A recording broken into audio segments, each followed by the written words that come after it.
Donc, je suis Diane Abdoulaye, je suis directrice jeunesse et des affaires sociales pour la ville de Lagny. Alors moi, je suis assistante sociale de formation. J'ai exercé pendant 7 ans sur une autre collectivité. Ça a été 7 années très enrichissantes pour moi. J'ai vraiment été formée par des collègues et une direction à l'époque vraiment qui m'a accompagnée pour que je puisse grandir professionnellement et gagner en maturité professionnelle. J'ai acquis pas mal de savoir, hein, parce que d'être assistante sociale, bah, ça demande une maîtrise des dispositifs, parce qu'on rencontre des situations tellement différentes qu'il faut être en alerte. On a des politiques sociales qui changent très souvent. Il faut être au fait de ce qui se passe pour pouvoir bien accompagner et bien orienter les publics pour éviter qu'ils se baladent de service en service. J'ai énormément gagné en termes de savoir-être bah parce que ça m'a fait grandir professionnellement. Et je continue de grandir professionnellement. Ensuite, en 2015, j'ai intégré les centres sociaux. Alors d'abord en tant que coordinatrice, et puis en 2017 en tant que directrice. Et je suis arrivée sur la ville de Lagny en mars 2022.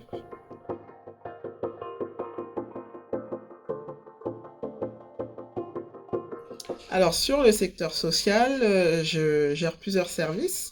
Donc déjà deux structures à vocation sociale et familiale, le Mix City qui est basé sur le quartier d'Orly Park et l'espace de vie sociale qui est situé sur le quartier République.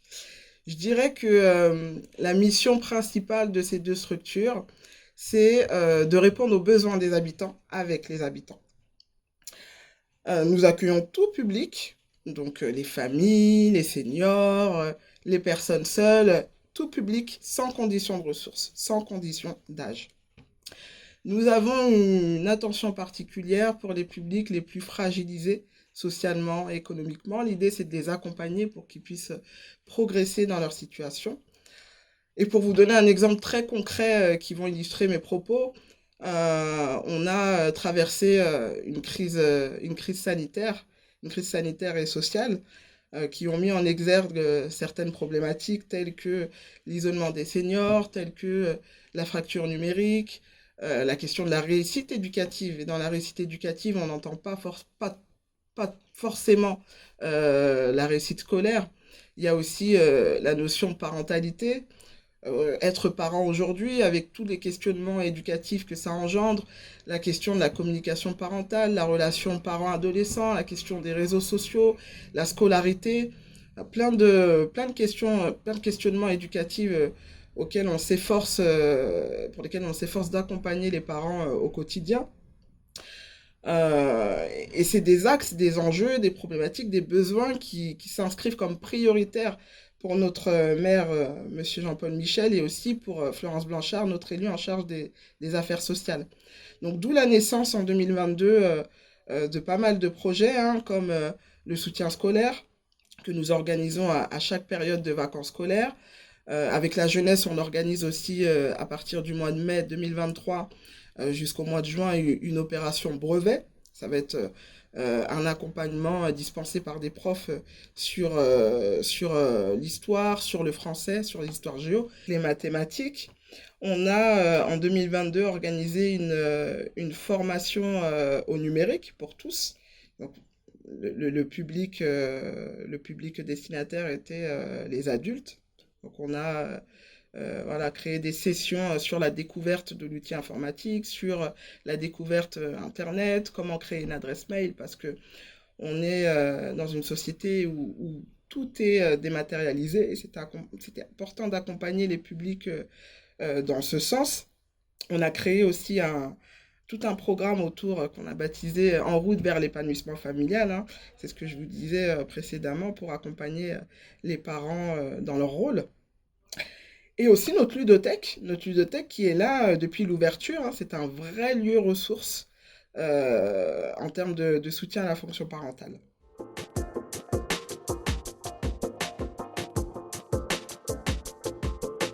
J'ai aussi en gestion depuis peu le centre communal d'action sociale. Alors au centre communal d'action sociale, notre rôle c'est d'aider, d'accompagner, de guider tous les publics, toute personne qui rencontre des difficultés d'ordre social, quel que soit l'âge, quel que soit son statut social.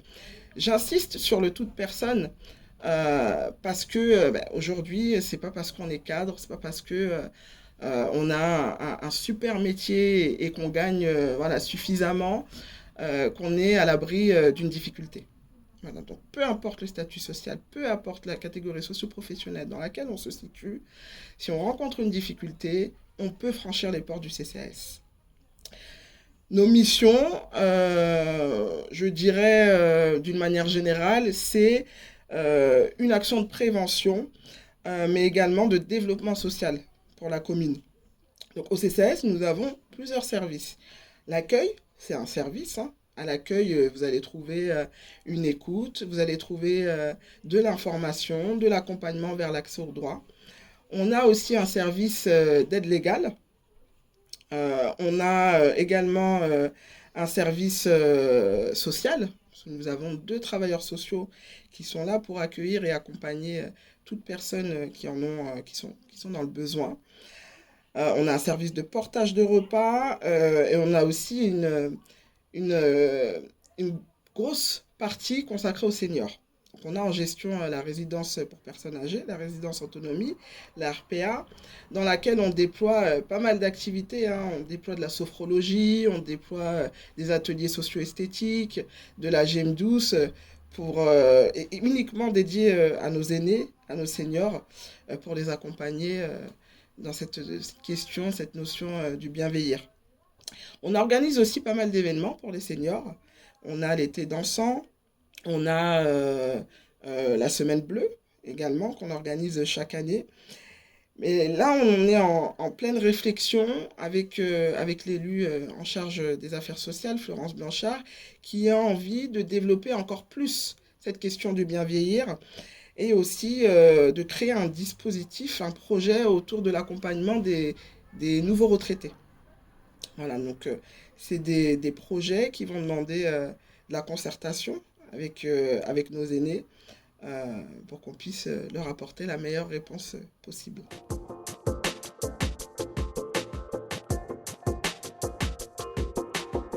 Alors moi j'ai un objectif personnel, mais il est personnel, mais il est raccord avec la vision politique de mon élu.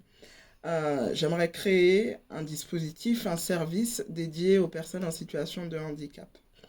Ce service, dans mes rêves, hein, il serait composé d'un psychologue qui pourrait voilà, accompagner les parents, permettre euh, aux parents de prendre un bol d'air et de pouvoir avoir des conseils, les conseils d'une psychologue, notamment dans leur fonction parentale.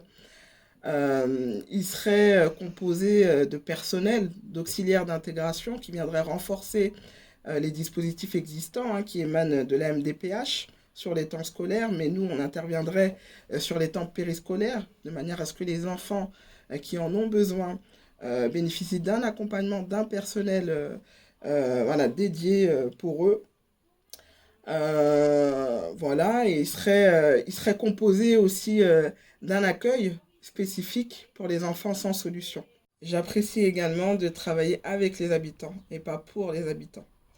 Parce qu'on est dans une réflexion commune, on est dans des échanges, on est dans des débats parfois, mais c'est ce qui est enrichissant finalement, parce que c'est ce qui nous permet d'apporter la juste réponse à leur réalité. Et ça, j'adore. Ce que j'apprécie également, c'est de pouvoir mesurer l'impact que nos actions ont sur les populations. Je vais vous donner un exemple très concret. Cet été, on a créé l'opération Bol d'Air. Cette opération, elle consistait à organiser des sorties en famille pour les personnes qui n'avaient pas la possibilité de partir en vacances. Et dans les retours que nous avons eus suite à ces sorties, j'en ai principalement 2 qui m'ont marqué. Une maman qui nous a dit qu'on avait apporté des paillettes dans les yeux des enfants. Et un autre petit garçon, il devait avoir 8-9 ans, et qui me raconte sa journée à la mer, et qui me dit, bah, Diane, j'ai avalé la tasse et je savais pas que la mer était salée. Voilà, donc quand on a ce genre de retour, on se dit, ah ouais, quand même, nos actions, elles ont vraiment du sens. Et ça donne envie à mes équipes voilà, de s'investir encore plus, même si elles sont déjà très investies Et je parle des équipes, mais je parle aussi des bénévoles sans qui la plupart de nos actions ne pourraient exister s'ils n'étaient pas présents. Et vraiment, je remercie les bénévoles et je remercie mes équipes d'être aussi présents et de porter à bras le corps les actions que nous menons. Ça donne envie aussi à mon élue, Florence Blanchard, d'aller encore plus loin dans la réflexion et dans la politique sociale qu'elle veut mener sur l'ANI. Et ça donne envie aussi à notre maire, Monsieur Jean-Paul Michel, de nous faire encore plus confiance, de s'associer davantage et de déployer les moyens nécessaires. On a carte blanche, finalement, pour proposer une politique sociale d'envergure sur la commune de Lagny.